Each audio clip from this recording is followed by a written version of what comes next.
OC প্রদীপের মতো একজন ক্রিমিনাল গ্যাংস্টারকে বাঁচানোর জন্য সে যা করেছে, উপযুক্ত শাস্তি হওয়া উচিত। বেনজিরকে বাংলাদেশে ফিরিয়ে এনে অল্প সময়ের মধ্যে তার ফাঁসি নিশ্চিত করতে হবে এবং সেই ফাঁসি বাংলাদেশের মানুষ দেখবে। বেনজির দেশে ফিরে আসলো যেন কোনোভাবে সে ন্যায় বিচারের বাইরে অন্য কিছুর মুখোমুখি না হয়। কিন্তু বাংলাদেশই খুঁজে পাবেন না দিন শেষে, যেখানে সবাই মিলে বাংলাদেশকে হোল্ড করে, যেখানে সবাই মিলে বাংলাদেশের লাল সবুজের স্বার্থকে হোল্ড করে। অতএব কি বলবো, তার তো দুর্নীতির কোনো সীমা পরিসীমা নেই। শত শত গোপালগঞ্জ ওইসব এলাকায় শত শত জমি। সেই গণহত্যা ঘটিয়েছে বেনজির। হাসিনা তাকে এই গণহত্যা ঘটানোর জন্য একের পর এক পুরস্কৃত করেছে। নির্যাতিত হয়েছেন বেনজির, এখন গ্রেপ্তার হয়েছেন। তার আগে 31 মার্চ 2024 বেনজিরের ঘরে আলাদিনের চেরাগ। জামাত ইসলাম সেই আওয়ামী লীগের রাজনীতি ইতিমধ্যে করে দিচ্ছে। তাদের যে হুমকি ধামকি এবং জামাতের আমিরের বক্তব্য আপনি নিশ্চয়ই খেয়াল করবেন যে সরকারকে আর বেশি দিন সময় দেওয়া যাবে না। নাটকীয়ভাবে 2024-এর 4 মে রাতে দেশ ছেড়ে পালিয়েছিলেন পুলিশের সাবেক মহাপরিচালক বেনজির আহমেদ। এরপর দীর্ঘ 2 বছর পর দুবাইয়ে নাটকীয় গ্রেপ্তারের পর আবারও আলোচনায় আসেন তিনি। এখন প্রশ্ন হচ্ছে, তাকে আটক করা হয়েছে এবং দেশে ফিরিয়ে এনে আইনের মুখোমুখি করতে পারবে তো সরকার? এ নিয়ে কিন্তু নানা ধরনের প্রশ্ন উঠছে সামাজিক যোগাযোগ মাধ্যমে। মাহবুব কামাল, আপনার কাছে একটু আসতে চাই। যেমনটা বলছিলাম যে 2 বছর পর অত্যন্ত নাটকীয়ভাবে বেনজির আহমেদ গ্রেপ্তার হয়েছেন। এর আগে আমরা দেখেছি যে কালের কণ্ঠের পাতায় পাতায় বেনজিরের যত দুর্নীতি, অনেক দুর্নীতির খবর প্রকাশ হয়েছে কালের কণ্ঠের পত্রিকায়।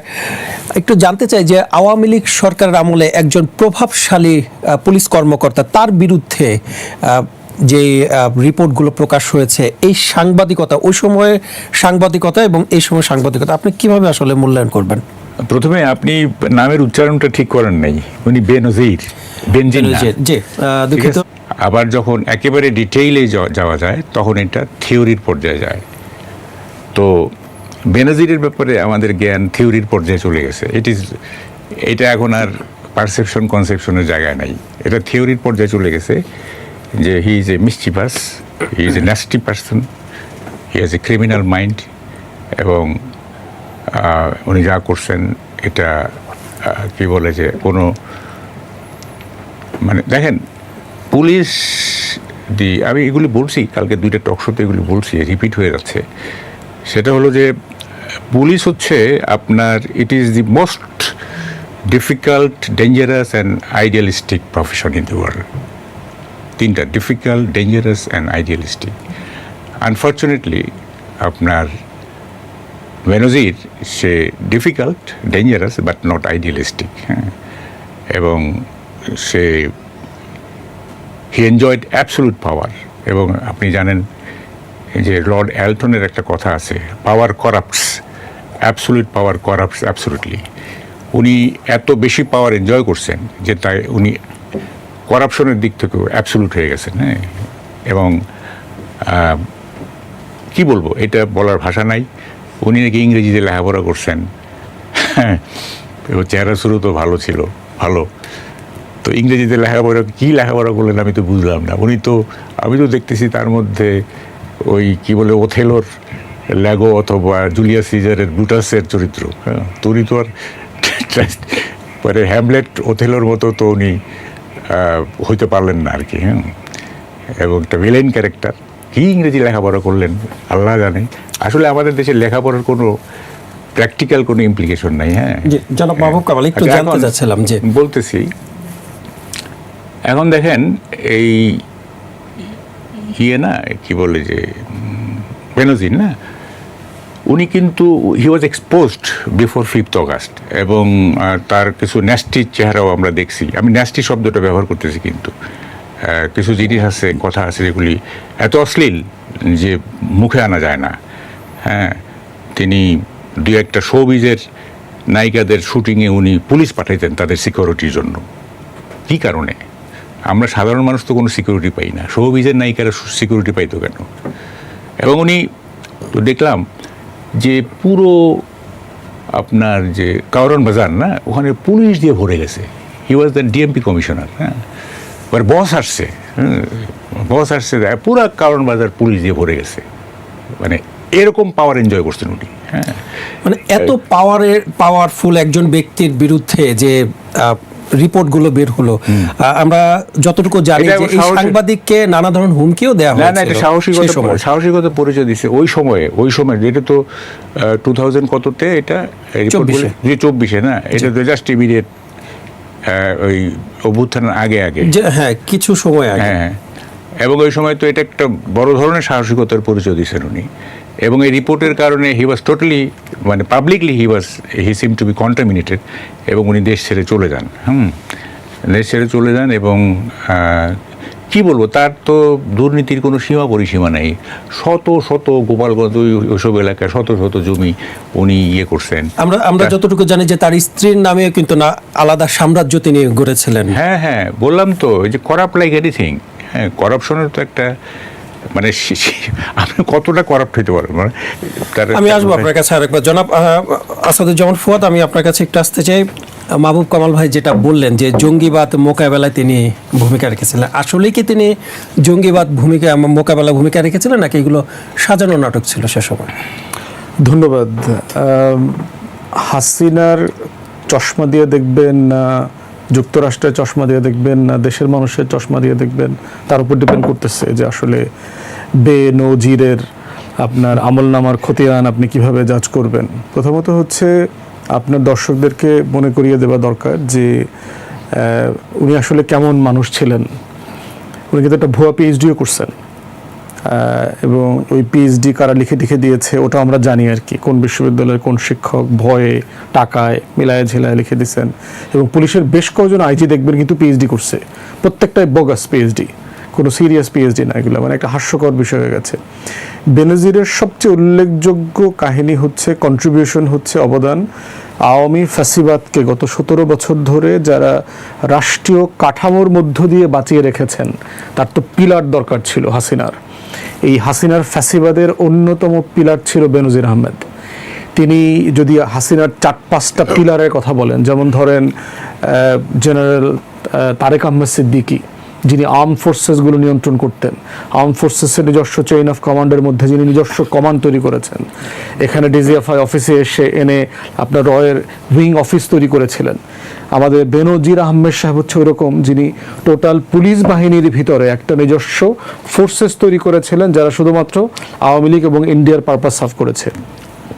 আপনার মনে থাকার কথা, সিনহা হত্যাকাণ্ডের সময় তার যে বডি ল্যাঙ্গুয়েজ আমরা দেখেছি, ওসি প্রদীপের মতো একজন ক্রিমিনাল গ্যাংস্টারকে বাঁচানোর জন্য সে যা করেছে, এবং সেটার অ্যাগেনস্টে আর্ম ফোর্সেসের রিটায়ার্ড অফিসাররা যে প্রতিবাদ করেছে, তাদেরকে তিনি যে হুমকি ধুমকি পরবর্তীতে দিয়েছেন, তার সবচেয়ে বড় অবদান ধরে নিতে হবে আপনার শাপলা চত্বরে গণহত্যা। তিনি তখন ডিএমপি কমিশনার। সেই 2013 সালের মে মাসে রাতের বেলা বিদ্যুৎ বন্ধ করে 2.5 লক্ষ বুলেট ছুঁড়ে শত শত মানুষকে আহত নিহত করবার যে নাটক, এটা তার নেতৃত্বে হয়েছে। এর সাথে সকল বাহিনী ইনভলভ ছিল, র্যাব, আর্ম ফোর্সেস, বিজিবি, সবাই জড়িত ছিলেন, কিন্তু এটা তার নেতৃত্বে হয়েছে, এবং এটার জন্য তিনি পুরস্কারও পেয়েছেন। আবার এত বড় পুরস্কার পেয়েছেন যে উনি দেশের সীমানা পেরিয়ে আমেরিকার ট্রেজারি ডিপার্টমেন্ট থেকেও পুরস্কার পেয়েছেন।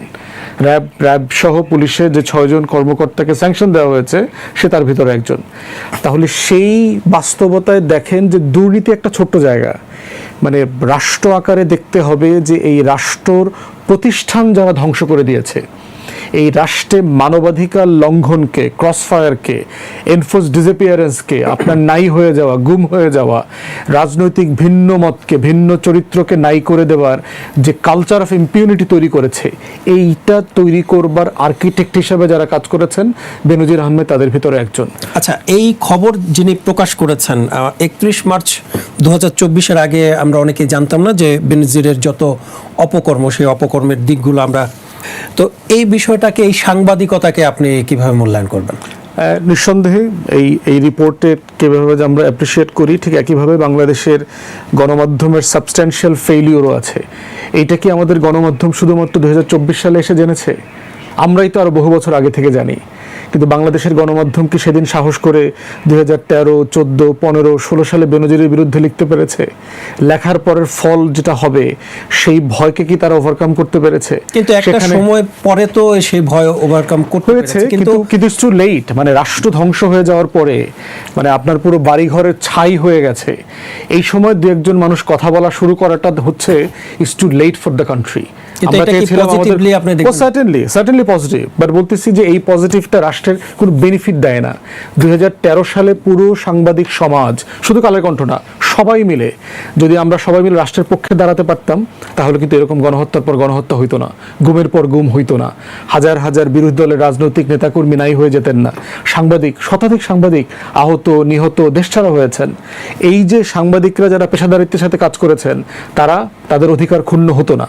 তাহলে রাষ্ট্র আকারে, সমাজ আকারে আমাদের সবার সম্মিলিত দায় আছে। সাংবাদিকদের দায় আছে, বুদ্ধিজীবীদের দায় আছে, মাহবুব ভাই সিনিয়র সাংবাদিক, রাজনীতিবিদদের দায় আছে। আমরা কালেকটিভলি তো আমাদের ইনস্টিটিউশনগুলো রক্ষা করতে পারি নাই, এবং সেই জায়গাতে এই ব্যর্থতা কিন্তু এখনো চলমান। এখনো সব সাংবাদিকতা কি সবাই পেশাদারিত্বের সাথে করছেন? এখনো কি বিভিন্ন হাউস, বিভিন্ন কালেকটিভ ইন্টারেস্টকে সামনে রেখে সাংবাদিকতা করছেন না? যেটাকে একজন সাংবাদিক সত্য আকারে তুলে ধরছেন, অন্যজন আমাটাকে ডিফেন্ড করছেন। তাহলে সেই জায়গায় সাংবাদিকতার যে পেশাদারিত্বের জায়গাটা, সেটা আমরা চাই কালেকটিভলি রক্ষা হোক। এখানে যে গ্রুপিং দেখতে পাচ্ছি, ইভেন সম্পাদকদের গ্রুপ আছে, এখানে দুই ধরনের গ্রুপ আছে। এই ভিন্ন ভিন্ন গ্রুপের যে নিজস্ব আকাঙ্ক্ষা, সেই আকাঙ্ক্ষা কিন্তু রাষ্ট্রকে দুর্বল করে দেয়, রাষ্ট্রের প্রতিষ্ঠানকে দুর্বল করে দেয়। অতএব সার্টেনলি এই রিপোর্ট যিনি করেছেন, হায়দার ভাই, উনি অবশ্যই ভালো কাজ করেছেন, কিন্তু টোটাল সাংবাদিকতা আকারে দেখলে আমি দেখবো যে ইটস টু লেট। এটা অনেক আগে হওয়া উচিত ছিল। যদি আমরা এটা শুরু থেকে এই সাংবাদিকতাটা করতাম সবাই মিলে, তাহলে আওয়ামী ফ্যাসিবাদ এই পর্যন্ত আসতে পারতো না। কারণ সাংবাদিকরাই তো দালালি করেছেন। 2 তারিখ, 3 তারিখ, 4 তারিখের মিটিংয়ে বাংলাদেশের প্রমিনেন্ট সাংবাদিকরাই তো গণভবনে গিয়ে দালালি করে আসছেন। তাদের সবার ওয়াজ নসিহত, তাদের অর্ঘ্য দেওয়া হাসিনার মন্দিরে গিয়ে, সেটা আমরা দেখেছি না? আমি যদি একটু আপনার কাছে একটু জানতে চাই, যদি আমি আপনার বিরুদ্ধে নিউজ করি, তাহলে আপনি তো আবার বলবেন যে আওয়ামী লীগের দালাল বা দোসর। না, আমি ওটা বলবো না। আমি দেখবো সাবস্টেন্স আছে কিনা। আপনি যদি সাফিসিয়েন্টলি সাবস্টেন্স দিয়ে করেন, যেটা আপনি কোর্ট পর্যন্ত গেলে, প্রেস কাউন্সিল পর্যন্ত গেলে আপনি চ্যালেঞ্জ করে টিকে থাকবেন, দালালি আমি বলায় না বলে কিছু যায় আসে না। ইস্যু হচ্ছে জাতি, কিন্তু দেয়া হচ্ছে। হ্যাঁ, দেওয়া হচ্ছে, কিন্তু প্রশ্ন হচ্ছে দেওয়ার 18 মাসে দেখেছি। হ্যাঁ, অফকোর্স দেওয়া হচ্ছে। দেওয়ার মতো সুযোগ সাংবাদিকরা, গণমাধ্যম হাউসগুলো তৈরি করে দিয়েছে, কারণ তারা প্রচুর সাবস্টেন্সিয়ালি মিথ্যাচার, দালালির সাংবাদিকতা গত 17 বছরে করেছেন, বিভিন্ন হাউস করেছেন। এবং আমরা সবাই জানি, দেখবেন এই হাউস অমুকের, বাংলাদেশের সাংবাদিকরা দেখবেন এই মাহবুব ভাই কোন দলের, আচ্ছা উনি মনে একটু ওই পক্ষের টাইপের, অমুক ভাই কোন পক্ষের, অমুক ভাই একটু ওই টাইপের। আমরা কিন্তু সবাই কিন্তু গ্রুপে, মাযহাবে বিভক্ত হয়ে গেছি। খালি হুজুররা মাযহাবে বিভক্ত না, বাংলাদেশের সব পেশার লোকরা বিভিন্ন রাজনৈতিক মাযহাবে, মতপার্থক্যে বিভক্ত হয়ে গেছে। আপনি বাংলাদেশে খুঁজে পাবেন না। আপনি দলের সাংবাদিক খুঁজে পাবেন, দলের লয়ার খুঁজে পাবেন, দলের রাজনৈতিক খুঁজে পাবেন, দলের ডাক্তার খুঁজে পাবেন, দলের আইনজীবী খুঁজে পাবেন, কিন্তু বাংলাদেশি খুঁজে পাবেন না দিন শেষে, যেখানে সবাই মিলে বাংলাদেশকে হোল্ড করে, যেখানে সবাই মিলে বাংলাদেশের লাল সবুজের স্বার্থকে হোল্ড করে। অতএব সেই জায়গাতে আমাদের গণমাধ্যমের সিরিয়াস ফেইলিয়ার আছে, যেটা সবাইকে, এককভাবে না, আমি কোনো হাউসকে বলছি না, কালেকটিভলি আমাদের সবাইকে এইটা নিয়ে নিজেদের ভিতরে আত্মসমালোচনা হওয়া দরকার, যে আমরা বাংলাদেশের পক্ষে দাঁড়াতে পেরেছিলাম কিনা, সময় মতো পেরেছিলাম কিনা। অনেক দেরি হয়ে গেল, ভালো, অফকোর্স, বেটার দেন লেট। জি, ধন্যবাদ। আমি ফিরবো আপনার কাছে আরেকবার। জনাব রাশেদ খান, আপনার কাছে এবার আমি একটু আসতে চাই। গত 17 বছর আপনারাও নানাভাবে নির্যাতিত হয়েছেন, গণমাধ্যমের খবরে আমরা সেটি দেখেছি। বেনজির আহমেদ তখন পুলিশের আইজিপি ছিলেন, কোনো সময় পুলিশের কমিশনার ছিলেন। তো এই সময় আপনারা যে এই আমলগুলোতে নির্যাতিত হয়েছেন, বেনজির এখন গ্রেপ্তার হয়েছেন, তার আগে 31 মার্চ 2024 বেনজিরের ঘরে আলাদিনের চেরাগ, এই শিরোনামে একটি খবরও প্রকাশ হয়েছে। এরপরে কিন্তু তিনি আলোচনায় এসেছেন এবং ভয়ে তিনি দেশ ছেড়ে পালিয়েছেন, কিন্তু 2 বছর পর নাটকীয়ভাবে তাকে আবার গ্রেপ্তার করা হয়েছে। এই বিষয়টিকে আপনি কিভাবে মূল্যায়ন করবেন? সবাইকে সালাম এবং শুভেচ্ছা। বেনজির আহমেদ, তার নামটা যখন সামনে আসে তখন মনে হয় একজন খুনি, একজন গডফাদার এবং হাসিনার গুম খুনের অন্যতম মাস্টারমাইন্ড। বাংলাদেশকে যে কর্তৃত্ববাদী শাসন ব্যবস্থার দিকে শেখ হাসিনা নিয়ে গেল, সেক্ষেত্রে এই বেনজির আহমেদ অন্যতম গডফাদার হিসেবে কাজ করেছে। সে কাউকে গুনতো না, এমনকি হাসিনার মন্ত্রীদেরকেও এই বেনজির পাত্তা দিত না। শেখ হাসিনাই সব, কারণ এই বেনজির গোপালগঞ্জের মানুষ। সে কোনো মন্ত্রীকে গুনত না, কোনো এমপিকে মানত না। একমাত্র হাসিনা স্বৈর রানী তাকে যা বলবে তিনি তাই করবেন। 2014 সালে যে বিতর্কিত নির্বাচন, একতরফা নির্বাচন, 18 সালের নিশিরাতের নির্বাচন, অর্থাৎ যে নির্বাচন দুটি শেখ হাসিনাকে শেখ হাসিনা থেকে স্বৈর রানী বানিয়েছে, বাংলাদেশকে একটি ফ্যাসিস্ট রাষ্ট্র বানানোর দিকে ধাবিত করেছে, সেক্ষেত্রে সবথেকে বেশি সহযোগিতা করেছে এই বেনজির আহমেদ। তার নামের আগে তিনি ডক্টর লাগিয়েছিলেন। খুব শখ হয়েছিল যে তিনি বিরাট ভদ্র মানুষ সাজবেন। হাসিনার আমলেও আপনারা অন্তত এই বেনজির, এই দুশ্মনকে নিয়ে আপনারা সঠিক তথ্য জাতির সামনে উত্থাপন করতে পেরেছিলেন। তো যাই হোক, আমি মনে করি এই বেনজিরকে বাংলাদেশে অবশ্যই বাংলাদেশ সরকারকে ফিরিয়ে আনতে হবে। যতটুকু তথ্য পেলাম যে আগামী 30 দিনের মধ্যে তাকে ফিরিয়ে আনা সম্ভব, এবং ওই দেশের সরকারের পক্ষ থেকেও এই ধরনের চিঠি দেওয়া হয়েছে এবং তথ্য তারাই দিয়েছে। বাংলাদেশ সরকারের যথেষ্ট আন্তরিকতা আছে এই গুম খুনের মাস্টার মাইন্ডকে ফিরিয়ে আনার ব্যাপারে। দেখেন, তিনি আসলে আলেমদেরকে একদমই সহ্য করতে পারতেন না। আমরা দেখেছি কিভাবে 2013 সালে শাপলা চত্বরে পাখির মতন মানুষকে গুলি করে হত্যা করেছে। দুঃখ লাগে, যেটা ফুয়াদ ভাইও কিছু বললেন, যে ওই সময়কার যে সাংবাদিকরা ছিল, 71 টেলিভিশনের ফারজানা রূপা, তারা যেভাবে এই বেনজির খুনিদের পক্ষে অবস্থান নিয়েছিল, এক ধরনের মিথ্যাচার, মিথ্যা বয়ান তারা জাতির সামনে হাজির করেছিল যে সেখানে কোনো হত্যার ঘটনা ঘটে নাই। হাসিনা সংসদে দাঁড়িয়ে বলেছিল যে রং মেখে অভিনয় করছে। দেখেন, এই ধরনের গণহত্যা, অর্থাৎ বাংলাদেশে যে শাপলা গণহত্যা ঘটল, সেই গণহত্যা ঘটিয়েছে বেনজির। হাসিনা তাকে এই গণহত্যা ঘটানোর জন্য একের পর এক পুরস্কৃত করেছে, তাকে পুলিশের সর্বোচ্চ জায়গায় নিয়ে গেছে। সাংবাদিক ভাই বললেন যে জঙ্গি দমনে তার ভূমিকা আছে। বাংলাদেশে এই জঙ্গিবাদের নাটক সৃষ্টিতে তার ভূমিকা আছে। বাংলাদেশে জঙ্গিবাদ বলতে আমার কাছে মনে হয় না যে ওই অর্থে জঙ্গি আছে, মূলত অপরাধী আছে। এখন অপরাধীকে যদি আপনি জঙ্গি বলেন, তাহলে তো বিভিন্ন দলের মধ্যে জঙ্গি আছে। আওয়ামী লীগের মধ্যে সব থেকে জঙ্গি বেশি, তাই না? ছাত্রলীগ তো জঙ্গি সংগঠন। সুতরাং ভাইকে এই বিষয়ে স্পষ্ট করা উচিত যে জঙ্গি আসলে কি। জঙ্গি নাটক সাজিয়ে মানুষকে ভিক্টিমাইজ করা, এই কাজগুলো আওয়ামী লীগ করেছে। বিএনপি সরকার সেই দিকে যেতে চায় না। আর এই বেনজির যে জঙ্গির নাটক করেছিল, দেখেন, সে মূলত মানে তার মাধ্যমে আমেরিকা ইউরোপকে ম্যানেজ করার জন্য, যে দেখো শেখ হাসিনা আওয়ামী লীগ যদি ক্ষমতায় না থাকে তাহলে জঙ্গিবাদ মাথা ছাড়াতে উঠবে, এইভাবে কিন্তু আইওয়াশ করার জন্য এই কাজগুলো করা হয়েছে। কিন্তু সেই মার্কিন নিষেধাজ্ঞা কিন্তু এই বেনজিরই খেয়েছে, তাই না? মার্কিন নিষেধাজ্ঞা সেই খেয়েছে। তো যাই হোক, রাখে আল্লাহ মারেকে, এই বেটা বলেছিল যে সামান্য 2000 মানুষ, এদেরকে টুকিয়ে আনবো, কবরের মধ্যে গেলেও ধরে আনবো, মাটির নিচে গেলেও ধরে আনবো। আজকে দেখেন, ও যে পাপ করেছিল, ওর পাপের প্রায়শ্চিত্ত এইভাবেই করা লাগছে যে আজকে ও বাংলাদেশে আসলে বাংলাদেশের জনগণ ওকে টুকিয়ে আনবে। ও জেলে গেলেও আমি মনে করি যে যারা ভুক্তভোগী, তারা জেল গেটের গেট ভেঙেও হয়তো এমন কিছু করতে পারে ওকে ধরে আনার জন্য, কারণ ওর দ্বারা হাজারো মানুষ গুম খুনের শিকার হয়েছে, নিপীড়নের শিকার হয়েছে। সুতরাং আমার দাবি থাকবে যে বাংলাদেশে ফিরিয়ে আনার পরে যারা ভুক্তভোগী, তাদেরকে সুযোগ দেওয়া, ওকে রাস্তার মোড়ে শুধুমাত্র জাঙ্গিয়া পরিয়ে ওকে বেঁধে রাখতে হবে। ও যে অন্যায় করেছে, এবং জুতা নিক্ষেপ করবে মানুষ, থুতু নিক্ষেপ করবে। হ্যাঁ, আপনি বলতে পারেন যে আইনের শাসন, আইনের শাসন এইটাই যে ও যে অপরাধ করেছে, ওকে যদি আপনি এইভাবে লাইভ শাস্তি দিতে পারেন, তাহলে আর কেউ এই ধরনের বেনজির হওয়ার সাহস করবে না। আমি মনে করি তার উপযুক্ত শাস্তি হওয়া উচিত। বেনজিরকে বাংলাদেশে ফিরিয়ে এনে অল্প সময়ের মধ্যে তার ফাঁসি নিশ্চিত করতে হবে, এবং সেই ফাঁসি বাংলাদেশের মানুষ দেখবে, লাইভ টেলিকাস্ট করতে হবে। ধন্যবাদ আপনাকে। ফিরবো আপনার কাছে জনাব মাহবুব কামাল। একটু ফিরতে চাই, একটু ভিন্ন প্রসঙ্গে যেতে চাই। কিছুদিন আগেই বাজেট পেশ করা হয়েছে এবং আমরা দেখছি যে সংসদ প্রতিদিনই উত্তপ্ত হয়ে উঠছে, বিরোধী পক্ষে এবং সরকার পক্ষে নানা বক্তব্যে।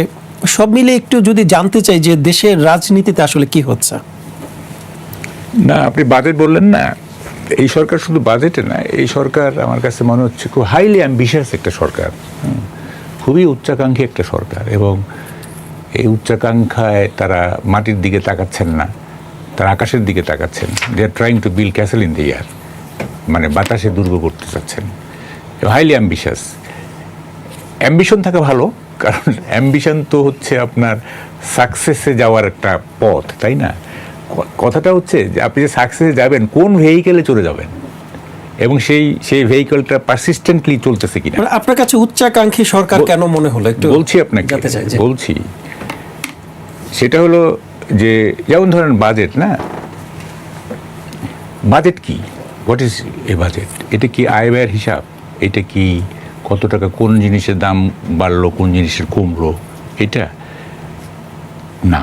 Budget is a economic philosophy, যে ফিলসফিটা পরবর্তী 1 বছর সাধারণ মানুষ কীভাবে জীবনযাপন করবে তার একটা আউটলাইন থাকবে ওখানে।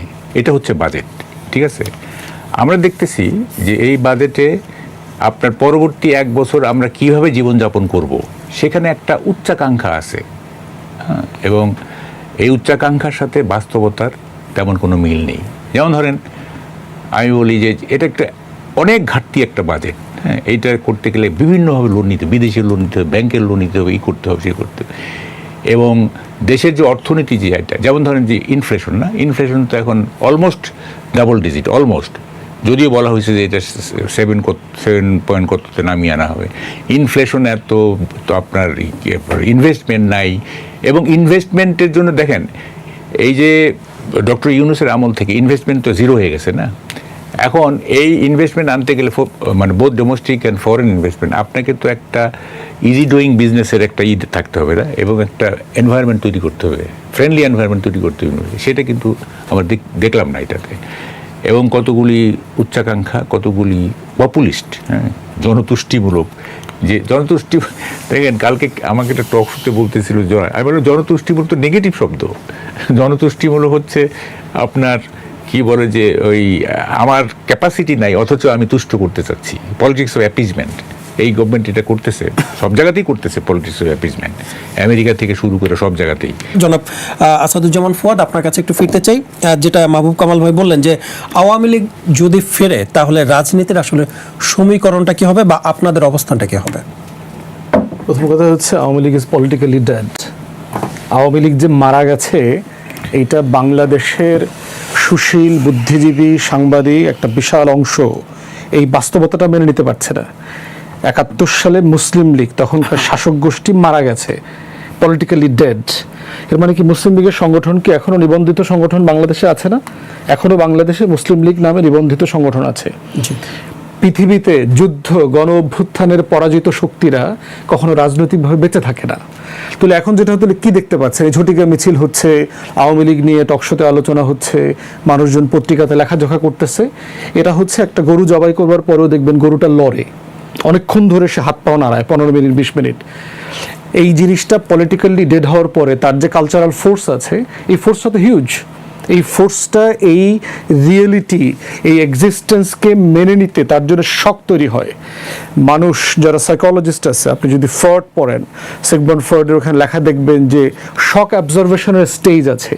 দেখবেন হঠাৎ করে আপনার একজন কাছের মানুষের মৃত্যুর খবর আসলো, আপনি হঠাৎ করে কি বলবেন, তাই নাকি, গতকালকে না দেখলাম, পরশুদিন না একসাথে চা খাইলাম, তো আগামী সপ্তাহে না একসাথে বাইরে যাওয়ার কথা ছিল, কক্সবাজারে ঘুরতে যাওয়ার কথা ছিল। এই যে শক স্টেজ, এই শক স্টেজটা হচ্ছে একটা ডিনায়াল থাকে, মানে আসলে আমি মেনে নিতে পারছি না যে সে মারা গেছে। এই মারা যাওয়ার পরের স্টেজটা হচ্ছে এই শকটা অ্যাবজর্ভ করে একটা সময় নিয়ে, তখন আপনি মেনে নেন যে হ্যাঁ আসলে লোকটা মারা গেছে, এবং মেনে নিতে পারেন বলেই পরের দিন আপনি তার জানাজায় উপস্থিত হতে পারেন। বাংলাদেশের একটা বিশাল অংশ মেনে নিতে পারছে না 24-এর রক্তাক্ত গণ অভ্যুত্থানের মধ্য দিয়ে আওয়ামী লীগের রাজনৈতিক মৃত্যু হয়েছে, এবং এই মৃত্যুটা যে রাজনৈতিকভাবে হয়েছে সেটা এখন পর্যন্ত আওয়ামী লীগ বাঁচিয়ে রেখেছে। গত কয়েকদিন আগে দেখেছেন আওয়ামী লীগ তার আইনজীবীদের মাধ্যমে জাতিসংঘে চিঠি দিয়েছে যে 2024 সালে জাতিসংঘের মানবাধিকার কমিশন যে তদন্ত রিপোর্ট দিয়েছে সেখানে 1400 মানুষ মারা যায় নাই বলে এটাকে তারা চ্যালেঞ্জ করেছে। জাতিসংঘ কি রেসপন্স করেছে? দে স্টুড বাই দেয়ার রিপোর্ট।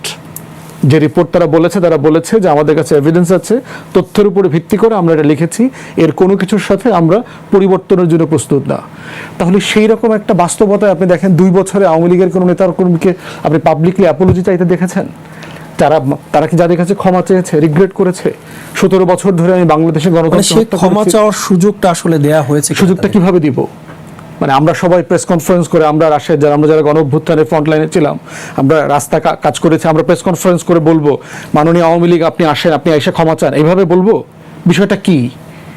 আপনি নিজে অনুতপ্ত হলে আপনি নিজেই তো ক্ষমা চাইবেন যে ভাই ওদিনকার আচরণের জন্য আমি বিরক্ত। আমরা নিজেরা পার্সোনাল লেভেলে একজন একজনকে সরি বলি না, ভুল হইলে ভাই বেয়াদবি হয়ে গেছে মাফ করে দিয়েন, মানে ভুল ত্রুটি যেভাবে হোক আর কি। আপনি নিজে বুঝতেছেন না কেন যে আপনার ক্ষমা চাওয়া উচিত? মানে এটা বোঝার জন্য আপনার কোন লেভেলের কমন সেন্স হবে? আপনি কি ফেসবুক ইউজ করছেন না, ইউটিউব ব্যবহার করছেন না, জুমে মিটিং করছেন না, বিদেশে বড় বড় মিটিংগুলো করছেন না? মিটিংগুলোতে আওয়ামী লীগের নেতাদের বডি ল্যাঙ্গুয়েজ কি কথা বলছে? State of denial, as if nothing happened in 2024। কেউ মারা যায় নাই, কিছু দুষ্ট লোক, বরং 3,500 পুলিশ মারা গেছে। মানে আপনি ক্ষমা চাওয়ার মতো কোনো জায়গাতে তো আপনি নিজেকে স্বীকারই করছেন না যে আপনি অন্যায় করেছেন। অন্যায় না করলে আপনার ক্ষমা চাওয়ার প্রশ্ন কোথায় আসবে? কে আপনাকে মাফ করবে? এর মানে এটা বলছি না যে আপনি আওয়ামী লীগের নেতাকর্মীকে যাচ্ছে তাই মামলা দিয়ে যে কোনো মামলায় সাজা দেবে। এই চাঁদাবাজিটা তো প্রাতিষ্ঠানিক গত 18 মাসে এটা বেশি হয়েছে। 18 মাসের না, এটা সোনার বাংলার কালচার হয়ে গেছে গত 18 বছরে, 18 মাসের না। যারা এটা করছে তারা তো গত ইন্টারিম অ্যাডমিনিস্ট্রেশনের সময় পুলিশে চাকরি নেয় নেই, তারা তো গত ইন্টারিম অ্যাডমিনিস্ট্রেশনের সময় অ্যাডাল্ট হয়েছে, রাজনীতি করতে চায়, বাট এরকম না তো। তারা সোনার বাংলাতে 20 বছর থেকে এগুলোই করে আসছে। নাঈম হাসান আমাদের ক্রিকেটারকে যে চিটাগাংয়ে হেনস্থা করলো, ধরে মারধর করলো, গুম করলো, পরিচয় দেওয়ার পরেও তাকে মারধর করেছে। এইটা কোন ভিত্তিতে করেছে? সে কি বিএনপি, আওয়ামী লীগ? আমাদেরকে মারধর করলে না আপনি ধরতে পারবেন যে ঠিক আছে এরা সারাদিন আওয়ামী লীগের বিরুদ্ধে কথা কয়, এটা কয় সেটা কয়। নাঈম হাসান কি করেছে? ও তো জাতির প্রাউড, এবং ওর তো কোনো দল নাই, ও তো বাংলাদেশ। তাহলে সেই ছেলেটাকে যে আচরণটা করা হয়েছে, এটা হচ্ছে আপনার রাষ্ট্রে যখন প্রতিষ্ঠান ভেঙে যায়, আপনার রাষ্ট্রে যখন আইন শৃঙ্খলা বাহিনী লম্বা সময় ধরে দলীয়পনা করে, তখন সে চাইলেই ওভারনাইট পেশাদারিত্বের সাথে কাজ করতে পারবে না। এই একই অবস্থা প্রত্যেকটা প্রফেশনে ভেঙে গেছে। তাই প্রশ্ন হচ্ছে আওয়ামী লীগের রিকনসিলিয়েশন প্রসেসটা কিভাবে হবে, বিচারিক প্রক্রিয়া আপনি কিভাবে আগাবেন? আওয়ামী লীগের যারা সাধারণ নিম্ন পর্যায়ের মানে দলীয় পদে ছিল না, ভোটার ছিল, সেই জনগোষ্ঠী যেন হয়রানির শিকার না হয়, সেটা রাষ্ট্র আকারে আমরা কিভাবে এনশিওর করব, জানতে চাই যে সেগুলো ডিল করতে হবে। এই মুহূর্তে আপনি মানে আপনার মূল্যায়নটা কি আসলে, যে আওয়ামী লীগের রাজনীতির আসলে জনপ্রিয়তা রয়েছে নাকি কমেছে? সম্প্রতি একটি টক শোতে একজন সাংবাদিক আনিস আলমগীর তিনি বলেছেন যে আওয়ামী লীগের জনপ্রিয়তা নেই বলে যারা মনে করেন তারা বোকার স্বর্গে বাস করছেন। 70-এর নির্বাচনে মুসলিম লীগ ভোট পায় নাই, সিট যতই কম পাক সে ভোট পাইছে না। তাহলে কি তারপর যুদ্ধ হলো কেন? আমাদের বাবারা যুদ্ধে গেছেন কেন? 71-এর পরে কি বাংলাদেশে মুসলিম লীগের কোনো সাপোর্টার ছিল না? 79-এর নির্বাচনে কি মুসলিম লীগ থেকে এমপি হয় নাই? তাহলে এর মানে কি মুসলিম লীগের পাকিস্তান পন্থার নামে বাংলাদেশে যে গণহত্যা চালানো হয়েছিল, শাসক গোষ্ঠী যেটা করেছেন, সেটা জাস্টিফাইড? মাশরাফিকে আপনি জাতীয় দলের ক্রিকেটার হয়েও কেন আওয়ামী লীগে জয়েন করলেন? আওয়াজ তুলেছিলেন কিনা? বলেছি, আমি পার্সোনালি বলেছি, বহুবার বলেছি। যেদিন সালমান এফ রহমানকে এরকম মিথ্যা মামলায় গ্রেফতার করা হয়েছে এবং সেটা অভ্যুত্থানের পরে বলেছি, ওটার কারণে আমাকেও মানুষ গালাগালি করেছে যে হঠাৎ করে সুশীল হয়ে গেছি। আমার প্রশ্ন হচ্ছে, নতুন বাংলাদেশ চাওয়াটা মানে কি? কারো প্রতি জুলুম হবে না। আমার শত্রু এখানে ইনসাফ পাইতে হবে। যাকে আমি প্রচণ্ডভাবে ঘৃণা করি তাকেও জুডিশিয়াল প্রসেসের মধ্য দিয়ে তার প্রতি ইনসাফ করতে হবে। শেখ হাসিনার প্রতি ন্যায় বিচার করতে হবে। বেনজির দেশে ফিরে আসলো যেন কোনোভাবে সে ন্যায় বিচারের বাইরে অন্য কিছুর মুখোমুখি না হয়, এটা নিয়ে আমরা কথা বলবো। তার প্রতি ন্যায় বিচার করতে হবে, আইনের মধ্যে করতে হবে। ধন্যবাদ। আমি ফিরবো আপনার কাছে। রাশেদ খান, আপনার কাছে একটু ফিরতে চাই। মাহবুব কামাল ভাই যেটা বলছেন যে আপনারা কিছুদিন আগে যে বাজেট দিয়েছেন, এই সরকার আসলে উচ্চাকাঙ্ক্ষী একটা বাজেট অথবা তার সিদ্ধান্ত নিয়েছেন, মানে উচ্চাকাঙ্ক্ষী কেন আপনারা? মাঝে মধ্যে মাহবুব কামাল ভাইয়ের বক্তব্য আওয়ামী লীগের সাথে মিলে যায়, আবার এখন জামাতের সাথে এটা তো আওয়ামী লীগের সাথে মিলে যাওয়ার কোনো আমি আসতেছি না। ইদানিং তো আসলে সরকারের বিরুদ্ধে সমালোচনা আওয়ামী লীগ যে ভাষায় করছে, জামাতও একই ভাষায় করছে। সরকারের সমালোচনা করলে ভাইয়ের বক্তব্য শুনে আমার কাছে মনে হলো যে তার বক্তব্য আসলে দুই দিকে মিলে যাচ্ছে। এখন সরকার দীর্ঘ সময় পরে বিএনপি সরকার ক্ষমতায় এসেছে, এবং এই বাজেট কেন আসলে বড় হলো তার অন্যতম কারণ হলো গরিব মানুষকে সামাজিক নিরাপত্তামূলক কর্মসূচির আওতায় আনা এবং নিত্য পণ্যের দাম যাতে স্বাভাবিক থাকে, সেই বিষয়গুলো এই বাজেটে দেখা হয়েছে। যেহেতু দীর্ঘ সময় পরে একটি সরকার ক্ষমতা এসেছে, সুতরাং জনগণের কল্যাণে কিছু উন্নয়ন তো সরকার যদি না দেখাতে পারে এবং মানুষের উপকার হয় এরকম কোনো কর্মসূচি হাতে না নিতে পারে, সেক্ষেত্রে সরকার এই বাজেটকে কেন্দ্র করে কিন্তু সাধারণ মানুষের কাছে অনেকটা অজনপ্রিয় হয়ে পড়তেন। এখন এটা হয়তো দলীয় দৃষ্টিকোণ থেকে আমাদের অপোজিশনে যারা আছে তারা একভাবে দেখছে, বিএনপি অন্যভাবে দেখছে, এটা নিয়ে বিতর্ক থামবে না। সুতরাং বাজেট নিয়ে যেহেতু অনেক আলোচনা হয়েছে, আমি আর খুব বেশি মতামত দিব না। সরকার যে বাজেট করেছে এই বাজেট একটি জনবান্ধব বাজেট, আমরা অপেক্ষা করলে আসলে উত্তর পেয়ে যাব। আমি এবার একটু ভিন্ন প্রসঙ্গে যেতে চাই। দেখেন আমাদের মানে বিশেষ করে আমরা লক্ষ্য করছি, আমি যেটি আগেই বললাম যে আমরা এমন অপোজিশন পেয়েছি, আসলে আওয়ামী লীগের আর এই মুহূর্তে রাজনীতি করার প্রয়োজন নাই। এর কারণটা হলো জামাত ইসলাম সেই আওয়ামী লীগের রাজনীতি ইতিমধ্যে করে দিচ্ছে। তাদের যে হুমকি ধামকি এবং জামাতের আমিরের বক্তব্য আপনি নিশ্চয়ই খেয়াল করবেন যে সরকারকে আর বেশি দিন সময় দেওয়া যাবে না। 96-তে যেভাবে আমরা আন্দোলন করেছিলাম ঠিক আমরা সামনে সেইভাবেই আন্দোলন করব। এই কারণে আমি বললাম যে জামাত যেখানে আছে সেখানে আওয়ামী লীগের রাজনীতির প্রয়োজন নাই। আর আওয়ামী লীগ যেহেতু গণহত্যা চালিয়েছে, আওয়ামী লীগ খুব সহজে মানে ফিরে আসবে এমনি এমনি, যেটা অনেকে টকশোতে স্বপ্ন দেখছে, এত সহজ নয়। গণহত্যার পরে তাদের বিচার চলছে, দল হিসেবে বিচার চলছে। সুতরাং হ্যাঁ, কিছু ভুয়া মামলা হয়েছে, এটা আমরা দেখেছি ওই সময় তাড়াহুড়া করে কিছু মামলা হয়েছে। এটা অন্তর্বর্তীকালীন সরকারকে দায় নিতে হবে, এই কারণে যে ওই সরকার এইভাবে মামলা গ্রহণ করতে পারে না, প্রশাসনকে সে ধরনের নির্দেশনা দেওয়া দরকার ছিল। তথাকথিতভাবেই মামলাগুলো নেওয়া হয়েছে। তবে সুযোগ আছে মামলা থেকে যারা আসলে অপরাধী নয় তাদেরকে বাদ দেওয়া, যারা আসলে প্রকৃতপক্ষে অপরাধী তাদেরকে বিচার করা। তো বিচার করতে হলে তো আসলে অপরাধীদেরকে অন্তর্বর্তীকালীন সরকারের অন্যতম এজেন্ডা ছিল তাদেরকে ফিরিয়ে আনা, কিন্তু তাদেরকে ফিরিয়ে আনার ব্যাপারে সরকারের অনীহা ছিল, কারণ সরকারি উপদেষ্টারা অনেকেই ছিল আওয়ামী প্রেতাত্মা। আমরা তাদের ব্যাপারে সবসময় প্রতিবাদ করেছিলাম, এখন তাদের বক্তব্য শুনছি তারা এখন সরকারের দায়িত্ব নিতে চায় না, দায় নিতে চায় না। যেমন এই যে তৌহিদ হোসেন সম্ভবত একজন নাম, তারপরে ব্রিগেডিয়ার শাখাওয়াত হোসেন, তাদের এখনকার বক্তব্যগুলো খেয়াল করেন।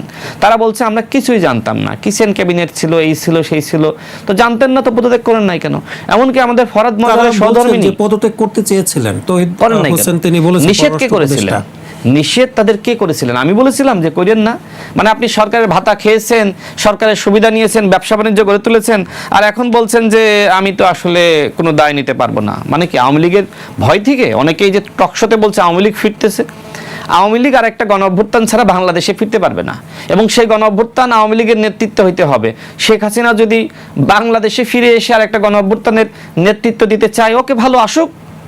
বলছে না সে যে সে আসলে মানে মাথা উঁচু করে বাংলাদেশে ফিরে আসবে, ওকে, মাথা উঁচু করে বাংলাদেশে সে যদি ফিরে আসে, আমরা বিমানবন্দরে যাব, ফুয়াদ ভাই যাবে, আমি যাব তার সাহস দেখার জন্য, প্রয়োজনে ফুলের তোড়া হাতে আমরা তাকে রিসিভ করব। সে বলে না বঙ্গবন্ধুর কন্যা, মাথা নত করি না, পালিয়ে যায় না, পালিয়ে যেহেতু গেছে সাহস করে বাংলাদেশে ফিরুক। এত সস্তা না, এত সহজ না যে চাইলে আসলে তারা ফিরতে পারবে। দেখেন আমাদের অপোজিশনে যারা আছে, যে কথাই বলছিলাম, এই মুহূর্তে জামাতের রাজনীতি যেহেতু জামাত আওয়ামী স্টাইলে করছে, সুতরাং আওয়ামী লীগের আর প্রয়োজন নাই। আওয়ামী লীগের যা যা রাজনীতি সেটা এখন জামাত করে দিচ্ছে। জামাত ক্ষমতায় নাই, তারপরও দেখছেন না জামাতের শিবিরের নেতাকর্মীরা কিভাবে অপরাধে সম্পৃক্ত হচ্ছে। ছিল এখন মানে তাদের আচরণ কেন আওয়ামী লীগের মতো হচ্ছে? না, কেন আওয়ামী লীগের মতন মনে হচ্ছে একটু যদি বলি, আজকে সমকালের রিপোর্টটা দেখেছেন? সমকালের রিপোর্টটা খুলনা 6 আসনের জামাতের যিনি এমপি, তিনি কাদেরকে ত্রাণের টাকা দিয়েছেন? তিনি দিয়েছেন তার নিজস্ব এপিএসকে, হ্যাঁ, তার ভাগ্নেকে, শিবির নেতাদেরকে, অর্থাৎ তার আশপাশের ঘনিষ্ঠ মানুষকে তিনি 4000 করে টাকা দিয়েছেন, আর সাধারণ যে সকল মানুষ রয়েছে তাদেরকে তিনি 2000 করে টাকা দিয়েছেন। তো আওয়ামী লীগ তো এই রাজনীতি করতো, জামাত এখন এই রাজনীতি শুরু করেছে, ক্ষমতায় নাই তাই দেখছেন না শিবিরের সাবেক একজন সভাপতি, জেলা সভাপতি, শিবিরের কেন্দ্রীয় নেতা, সে বিধবা নারীকে বিয়ের প্রলোভনে ধর্ষণ করছে। এবং আমি অবাক হয়ে গেলাম যে বিএনপির একজন এমপি, সেটা ইচ্ছাকৃতভাবে হোক অনিচ্ছাকৃতভাবে হোক, আমরা দেখেছি যে রসিকতার সহিত তিনি তাহের ভাই জামাতের এমপি, তার ওয়াইফের প্রসঙ্গ বা একটা পারিবারিক অনুষ্ঠানের প্রসঙ্গ তুলতে গিয়ে তিনি জামাতের 2জন নারী এমপিকে নিয়ে যে মন্তব্য করেছেন, অনাকাঙ্ক্ষিত মন্তব্য। এবং এর প্রতিবাদে আমরা দেখলাম যে অনেকে দাঁড়িয়ে গেল, বিশেষ করে নাহিদ ইসলাম, তিনি শুরুতে প্রতিবাদ করলেন। এনসিপির একজন আপনার সংরক্ষিত নারী এমপি, সেও প্রতিবাদ করলেন। কিন্তু আমার কথা হলো যে এর আগে যে সময় স্বরাষ্ট্রমন্ত্রী এই ধর্ষক জিসানের অপকর্ম তুলে ধরলো কিভাবে সেই নারীর সাথে অন্যায় করেছে, তাই না? এরপর আপনি দেখেন যে জামাতের এমপিরা তারা তাকে রক্ষার জন্য বক্তব্য দেওয়া শুরু করলো। কয়েকজন এমপি এইভাবে বক্তব্য দিয়েছে যে সামান্য অপরাধ, আমি শেষ করে দেবো, বিধবা একজন নারীকে বিয়ের প্রলোভনে একের পর এক ধর্ষণ করছে, তার ভ্রূণ নষ্ট করেছে, এরপরও বলছে সামান্য অপরাধ। অথচ যে সময় মাননীয় প্রধানমন্ত্রী এই রামিসার বাসায় গেল, আমরা দেখলাম জামাত শিবিরের কর্মীরা পরিকল্পিতভাবে ভুয়া স্লোগান দিল এবং তারা বিভিন্ন জনসভায় বলতে থাকলো যে 3 মাসের মধ্যে সরকারকে মানুষ ভুয়া স্লোগান দিচ্ছে। আমরা দেখেছি জগন্নাথ বিশ্ববিদ্যালয়ের শিক্ষার্থীরা নাহিদ ইসলামকে ভুয়া স্লোগান দিয়েছিল, কোনটার প্রেক্ষাপটে, এবং ওই শিক্ষার্থীদের মধ্যে 2-1 তো ছাত্রলীগের লোকজন থাকতেই পারে। এখন কি এইটাকে পুঁজি করে বলবো যে গণ অভ্যুত্থানের 3 মাসের মাথায় নাহিদ ইসলামকে মানুষ ভুয়া স্লোগান দিচ্ছে? এটা কোন পলিটিক্স হতে পারে? তো আমি আগেই বলেছিলাম যে এই ধর্ষণের ঘটনা ঘটলে জামাত ইসলাম রাজনীতি করে, যখন নিজের লোক অপরাধ করে তখন বলে যে সামান্য অপরাধ, আর যে সময় মানে বিএনপির কেউ অপরাধ করে নাই, প্রধানমন্ত্রী এমনকি বাসায় দেখতে গেছে।